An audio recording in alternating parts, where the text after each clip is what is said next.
Katrina Halili at Chris Lawrence tuluyan ng sumabog sa harap ng publiko. Mga bashers walang awang sinupalpal matapos akusahan ang kanilang relasyon. Isang malakas na sampal sa mga mukha ng mga mapanirang bashers ang pinakawala ni Katrina Halili at Chris Lawrence matapos tuluyan ng mapuno ang dalawa sa patuloy na panggugulo at panghimasok sa kanilang pribadong buhay sa isang mainit at hindi inaasang live broadcast. Imbis na manahimik at magpaapekto sa mga bumabatikos, matapang nilang hinarap ang madla at ahasang sinagot ang lahat ng mga nakakalasong aligasyon patungkol sa estado ng kanilang relasyon. Ang kalmadong pananalita ngunit may diin sa bawat salita ay nagpapatunay sa luma na hindi na sila papayag na tapakan ng kahit na sinong walang magawa sa buhay, kundi manira ng kaligayahan ng iba.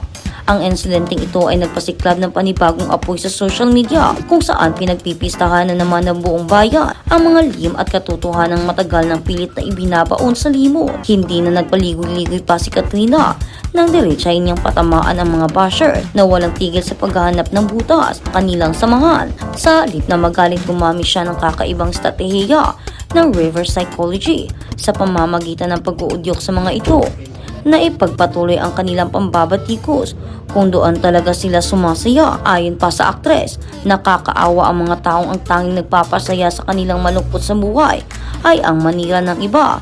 Sinang-ayunan naman ito ni Chris na idinagdag pang baka walang tigil. Ang paninira ng mga ito ay dahil ito na ang pinagkakakitaan nila. Ang matapang na pahayag na ito ay nagpapatunay na ang dalawa ay hindi matitinag sa kabila ng lahat ng atake. Sa halip, ginamit pa nila ito upang ipakita na mas angat sila at walang epekto ang anumang paninira sa kanilang matibay na ugnayan. Kung sa pagsagot sa mga bashers, nagkaroon din ng sandali sa live kung saan aksidenteng nadulas ang dalawa tungkol sa mga personal na aspeto ng kanilang pagmamahalan.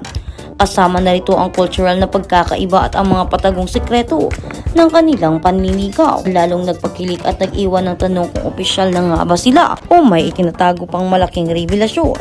Habang patuloy na pinupuna ng publiko ang bawat galaw ng magkasintahan, isiniwalat ni Chris ang kakaibang hamon sa pag-ibig, lalo na't laki siya sa Amerika kung saan magkaiba ang pamamaraan kumpara sa kinagawian ni Katrina sa Pilipinas. Ikinwento niya kung paano niya sinubukang iparamdam ang kaniyang pagmamahal sa pamamagitan ng aksyon, gaya ng pagpapagawa ng bahay at pagbili ng van.